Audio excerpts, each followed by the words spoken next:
இதே கூட்டில் காதல் பிறக்கிறதே அத்தியாயம் 17. 1 மணி நேரம் மேக்கப் முடிந்தபோது சாரா முற்றிலுமாகவே மாறியிருந்தாள். முழு நீல கவுன், அதற்கேற்றாற் போல ஹேர் ஸ்டைல், கிட்டத்தட்ட நவநாகரிக பெண் போன்ற தோற்றத்தில் கையில் ஒரு பொக்கேயோடு அவளை நிற்க வைத்து கிட்டத்தட்ட மும்பையில் இருந்து இறக்கியிருந்த மாடல் போல தோற்றத்தில் அவ்வளவு அழகாக இருந்தாள். பியூட்டிஷியனை ஒரு நிமிடம் பார்த்தவர், என்னோட மொபைலில் உன்னை ஒரு ஃபோட்டோ எடுத்துக்கட்டுமா சாரா? மாட்டேன்னு சொல்ல மாட்டீங்கல்ல, ரொம்ப ரொம்ப அழகாக இருக்கிறீங்க, இதை என்னோட டேபிளில் பெரிய ஃப்ரேம் பண்ணி வைக்க போகிறேன் என்று சொல்ல லேசான புன்னகையோடு தலையசைத்தாள். சற்று நேரத்தில் எல்லாம் மண்டபத்திற்கு புறப்பட்டிருந்தனர். இவர்கள் சென்று கொஞ்ச நேரத்தில் ஜெகனும் குடும்பம், உறவினர்கள், நண்பர்கள் என மொத்த பேரையுமே அழைத்து கொண்டு வந்திருந்தான். சற்று நேரத்தில் எல்லாம் அந்த மண்டபம் களை கட்ட ஆரம்பித்தது. ஒரு பக்கம் லைட் மியூசிக் தனியாக ஓடிக்கொண்டிருக்க, இன்னொரு பக்கம் திருவிழா போன்ற செட்டில் விதவிதமான உணவுகள் பரிமாறப்பட்டு நிகழ்ச்சி களை கட்டி கொண்டிருந்தது. ஒரு புறம் ஆர்கெஸ்ட்ரா ஓடிக்கொண்டிருக்க, இன்னொரு புறம் வந்திருந்த நண்பர்கள் கூட்டம், உறவினர்கள் என மொத்த பேருமே கூட்டமாக ஒரு பக்கத்தில் நடனமாடிக்கொண்டிருந்தனர். இன்னும் சிலரோ வரிசையாக போடப்பட்டிருந்த இருக்கையில் அமர்ந்து நடப்பவைகளை வேடிக்கை பார்க்க ஆரம்பித்தனர். மாப்பிள்ளை ஸ்டேஜில் வந்து நிற்க சற்று நேரத்திலெல்லாம் இவளையும் அழைத்து கொண்டு அங்கே நிறுத்த, அவனுடைய கம்பீரமான தோற்றத்திற்கு முன்னால் இவள் அழகான பதுமை போன்று நிற்க பார்ப்பதற்கு அவ்வளவு அழகாக இருந்தது. இதைவிட பொருத்தமான ஜோடி இனி யாருமே வரப்போவதில்லை என்பது போன்ற தோற்றம். ஜெகனின் தாத்தா மன நிறைவோடு இருவரையும் பார்த்து கொண்டு அமர்ந்திருந்தார். அடுத்த நாள் திருமணம் முடிந்து அன்றைக்கு இரவே இவர்கள் ஹனிமூன் புறப்படுவதற்கு ஏற்பாடு செய்திருந்தார். இதை ஜெகன் ஏற்கனவே இவளிடம் கூறியிருந்தான். கல்யாணம் முடிஞ்ச அன்னைக்கே மாலையில் நம்ம ஃப்ளைட்டில் வெளிநாடு கிளம்புறோம், 15 நாள் ஹனிமூனுக்காக புறப்படுறோம். போயிட்டு வந்த பிறகு அப்புறமா பிஸ்னஸ் மற்ற வேலைகளை பார்க்கணும். இது எல்லாமே என்னோட ஏற்பாடு இல்லை, தாத்தாவோட ஏற்பாடு. இது இவளுக்கு புதிய செய்தி. அதிர்ச்சியாக நிமிர்ந்து பார்த்தாள். எதுக்காக இவ்வளோ அவசரமா என்று கேட்க, வேற வழி இல்லை, இது ஏற்கனவே முடிவு பண்ணின விஷயம். போயிட்டு வந்துட்டோம்னா 15 நாள் கழித்து தாத்தாவோட கிராமத்தில் பெரிய வரவேற்பு ஒன்று வச்சுருக்குறாங்க. நான் நேரடியாக தாத்தாவோட வீட்டுக்கு போகணும். இதுதான் இப்போதைக்கு பிளான். உன்னோட அப்பா கிட்ட கூட சொல்லிட்டார். அவருக்கு பயங்கர சந்தோஷம். என் பொண்ணு அந்த ஊருக்கெல்லாம் போகிறாளான்னு கேட்டு மகிழ்ச்சியாக குதிச்சுக்கிட்டு இருக்கிறாரு. அதுக்காக கல்யாணத்தன்னைக்கேவா? ஏன், உனக்கு இதில் என்ன பிரச்சனை? கல்யாணம் முடிஞ்சால் போகிறது இயல்பு தானே, அதுக்காக அன்னைக்கேவா என்று திரும்ப கேட்க, என்ன தான் உனக்கு பிரச்சனை? ஏன் இப்படியெல்லாம் கேட்டுக்கிட்டு இருக்கிற? எப்படியும் கல்யாணம் முடிஞ்சு அன்னைக்கு என் வீட்டில் தானே கொண்டு வந்து விடுவாங்க. 5 மணிக்கு அப்படியே அங்கே வந்துடுவேன். அங்கே வந்த பிறகு நேராக கிளம்ப போகிறோம், அவ்வளவுதான். என் பக்கத்தில் பெருசாக உறவுக்காரங்க கிடையாது. எல்லாருமே ஃபார்மாலிட்டிக்காக வர்றவங்க தான். எல்லாத்தையுமே மண்டபத்திலேயே பார்த்துக்கலாம். மேக்ஸிமம் எல்லோரும் கிளம்பி போயிடுவாங்க. வீடு வரைக்கும் வர்றதுக்கு பெருசாக யாரும் கிடையாது. கடைசியாக இருக்க போகிறது தாத்தா மட்டும்தான். அவர்கிட்ட சொல்லிவிட்டு நம்ம கிளம்ப வேண்டியது தான். இதில் உனக்கு என்ன பிரச்சனை என்று கேட்க, இவளிடம் சொல்வதற்கு எந்த பதிலும் இல்லை. அவனையே பார்க்க, முதல்ல இந்த மாதிரி பார்க்குற வேலையெல்லாம் வச்சுக்காத. ஏற்கனவே எல்லாருக்கிட்டையும் சொல்லி இருக்கிறேன், நான் உன்னை விரும்புகிறதா. அப்படித்தான் உன் அப்பா கிட்டேயும் சொல்லி இந்த கல்யாணத்தை ஏற்பாடு பண்ணி இருக்குது. என் தாத்தா கூட அதை நம்பித்தான் இந்த கல்யாணத்தை நடத்தி வச்சிருக்கிறாரு. இப்படி ஷாக்கான மாதிரி, பயந்த மாதிரி முகத்தை வச்சுக்கிட்டு இருந்தா பார்க்குறவங்க என்ன நினைப்பாங்க? என்னவோ உன்னை பிடிவாதமாக பிடிச்சு வச்சு தாலி கட்டுறதா நினைக்க மாட்டாங்களா? உண்மை அதுதானே, அது ஒன்றும் பொய் இல்லையே. இது உனக்கு எனக்கும் தெரிஞ்சால் மட்டும் போதும், மற்றவங்க எல்லாருக்கும் தெரியணுங்கிற அவசியம் கிடையாது. இதை பாருங்கள் ஜெகன் சார், இப்போ கூட சொல்கிறேன், இந்த கல்யாணம் வேண்டாம், என்னை விட்டுடுங்க. எனக்கு சுத்தமாக விருப்பம் இல்லை, புரிஞ்சுக்கோங்க.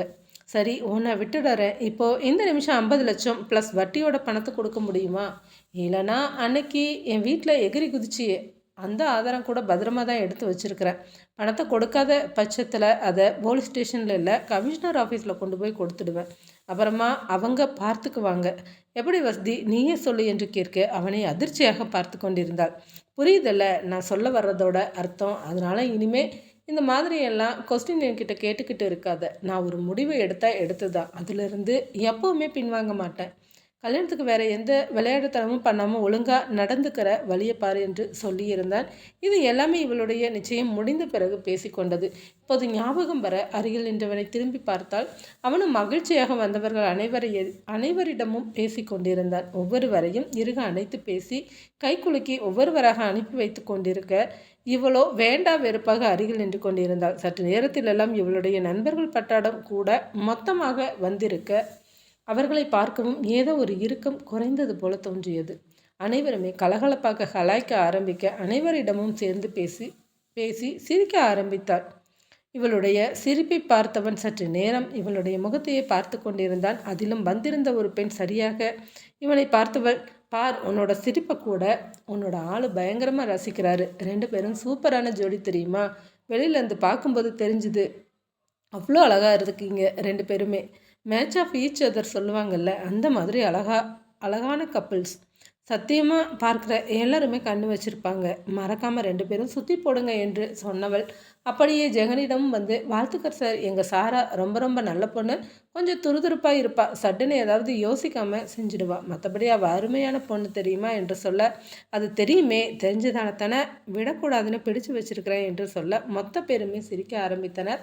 அதே நேரத்தில் அருகே வந்த திவ்யா சற்று முறைப்போடு அவனை பார்த்து கொண்டிருக்க அவளிடம் திரும்பியவன், என்ன நீங்கள் எதுவுமே சொல்லலை, ஏதாவது சொல்கிறதுனா சொல்லுங்கள், உங்கள் ஃப்ரெண்டோட கல்யாணம், அதுவும் பெஸ்ட் ஃப்ரெண்ட் இல்லையா என்று சொல்ல, ஏற்கனவே அவகிட்ட நிறைய பேசிட்டேன், உங்ககிட்ட தான் கொஞ்சம் பேசணும்னு நினச்சிக்கிட்டு இருக்கிறேன் என்று சொல்ல, ஓ தாராளமாக பேசலாமே என்று ஸ்டேஜை சுற்றிலும் பார்க்க, இல்லை இப்போ பேச முடியாது, நான் இப்போ கிளம்ப போகிறேன், ஆனால் நிச்சயமாக நான் உங்ககிட்ட பேசணும்னு நினைக்கிறேன் என்று சொல்ல, ஓகே கட்டாயமாக பேசணும்னா இந்தா என்று ஃபோன் நம்பரை எடுத்து நீட்டினான். என்னோடய பர்சனல் ஃபோன் நம்பர், நிச்சயமாக இன்னும் 2 மணி நேரத்தில் ஃப்ரீ டைம் கிடைக்கும், எப்படியும் நைட் கொஞ்சம் நேரமாவது தூங்கணும்ல, ரூமுக்கு போனதும் இதை நம்பருக்கு ஃபோன் பண்ணுங்க, என்ன கேட்கணுமோ ஃபோன்லேயே கேட்கலாம் என்று சொல்லிவிட்டு நகர அவனை பார்த்தபடி நகர்ந்தாள். 11 மணி வரையிலுமே நேரம் பம்பரமாக சுழன்றது. நேரம் வேக வேகமாக நகர்ந்தது. இருவருமே ஆட்டம் பட்டம் என எதுவுமே குறையவில்லை. ஒரு பக்கம் ஆட்டம் பாட்டம் தொடர்ந்து கொண்டிருந்தது. இப்போது ஸ்டேஜில் இருந்து இருவரையும் இறக்கி அழைத்து சென்றவர்கள் பஃபே முறையில் உணவு பரிமாறி கொண்டிருக்க உணவை கொண்டு வந்து இருவரிடமும் நீட்டினர். மெதுவாக சாப்பிட ஆரம்பிக்க அமைதியாக அருகில் இருக்கையில் இருந்தவளுக்குத்தான் உணவு உட்கொள்ளவே முடியவில்லை. மெல்ல மெல்ல சாப்பிட்டு கொண்டிருக்க அவளது முகத்தையே பார்த்து கொண்டிருந்தான். உதட்டில் இனம் புரியாத ஒரு புன்னகை தொற்றி இருந்தது. நிமிர்ந்தவனை பார்த்தவள் முறைத்தாளை தவிர எதுவும் பேசவில்லை. ஃபுட் எல்லாமே ரொம்ப நல்லா இருக்குது, ஆனால் ஏன் சாப்பிட இவ்வளோ தயங்குற? ஏன் உனக்கு பிடிக்கலையா? உனக்கு என்ன பிடிக்கும்னு சொல்லு, நான் எடுத்துகிட்டு வர சொல்கிறேன் என்று சொல்ல, கொஞ்சமாக விஷம் கிடைச்சா கொண்டு வந்து கொடுங்க, சந்தோஷப்படுவேன். இந்த நிமிஷம் இதுதான் எனக்கு தேவையாக இருக்குது. நேரங்கட்ட நேரத்தில் இது போலெல்லாம் காமெடி பண்ணக்கூடாது. யாராவது கேட்டால் சிரிக்க போகிறாங்க. நாளைக்கு விடிஞ்சால் கல்யாணம். இதோ கட்டிக்க போகிறவங்க முன்னாடி முதல்ல சேர்ந்து டின்னர் சாப்பிட்ற, சந்தோஷமாக சாப்பிட்ணுல்ல. நீ இப்படியா பேசுவ என்று சொல்லி சிரித்தவள் சற்று சிரிப்பை நிறுத்திவிட்டு, இன்னொரு முறை என்னடா இந்த மாதிரி பேசுகிற வேலையெல்லாம் வேண்டாம் சாரா, செத்துருவேன், விஷத்தை கொடு, இந்த மாதிரி பேசினேன்னு வச்சுக்கோயேன், என்ன நடக்கும்னு எனக்கே தெரியாது. வாழ்கிறது ஒரு வாழ்க்கை தான், அது சாகிறதுக்காக கிடையாது. அந்த சாவு கூட உன்னை தேடி தான் வரணுமே தவிர நீ அதை தேடி என்றைக்குமே போகக்கூடாது, புரிஞ்சுதா? இது போல கிறுக்குத்தனமாக இன்னொரு முறை பேசினா என்கிட்ட திட்டு வாங்கிடாத என்று சொன்னவன் தண்ணீரை இவள் புறமாக நகர்த்தி வைத்தான். தண்ணீரை குடிச்சிட்டு பிடிச்ச ஐட்டமாக நிதானமாக சாப்பிடு. ஒருவேளை நான் இங்கே இருக்கிறதுனால உனக்கு சாப்பிட கஷ்டமாக இருக்குதுன்னா சொல்லு, நான் நகர்ந்து போகிறேன் என்று சொன்னவன் சுற்றிலும் நோட்டம் விட சற்று தொலைவில் திவ்யா தனியாக அமர்ந்து சாப்பிட்டு கொண்டிருப்பது தெரிந்தது. கிட்டத்தட்ட கடைசியாகத்தான் அவள் உணவு பரிமாறும் இடத்திற்கு வந்தது. திவ்யாவை பார்க்கவும், இந்தா உன் ஃப்ரெண்டு இங்கே வர சொல்கிறேன் என்று சொன்னவன் அங்கிருந்த ஒருவரை அழைத்து திவ்யாவை கை காட்டி அருகே வர சொன்னான். சற்று நேரத்தில் எல்லாம் பார்த்தவள் இவர்களுக்கு அருகே வந்து, ஹாய் சாரா என்று சொல்லிவிட்டு வர, எனக்கு தெரிஞ்சவங்க அந்த பக்கம் இருக்கிறாங்க, நான் பேசிட்டு வரேன் என்று சொல்லிவிட்டு உணவை கையில் எடுத்துக்கொண்டு நகர, என்னடி என்ன ஆச்சுது என திரும்பி கேட்க, ஏற்கனவே கண் கலங்க இருந்தவள் கண்ணீரை உள்ளே இழுத்தபடியே, ஒன்றும் இல்லையே, சாப்பிட முடியல, அதுதான் கொஞ்சம் சிரமப்பட்டுக்கிட்டு இருக்கிறேன், உங்ககிட்ட பேசினா நல்லா இருக்கும், உன்னை கூப்பிட்டு விட்டுட்டு போகிறாரு என்று சொல்ல, யோசனையோடு சென்று ஜெகனை பார்த்தபடியே திரும்பி தோழியை பார்த்தவள், எனக்கு புரியவே இல்லை, இவர் நல்லவரா கெட்டவரா என்று கேட்க, எனக்கு என்ன பதில் சொல்வது என தெரியாமல் தலை குனிந்தபடியே சாப்பிட்டாள் சாரா.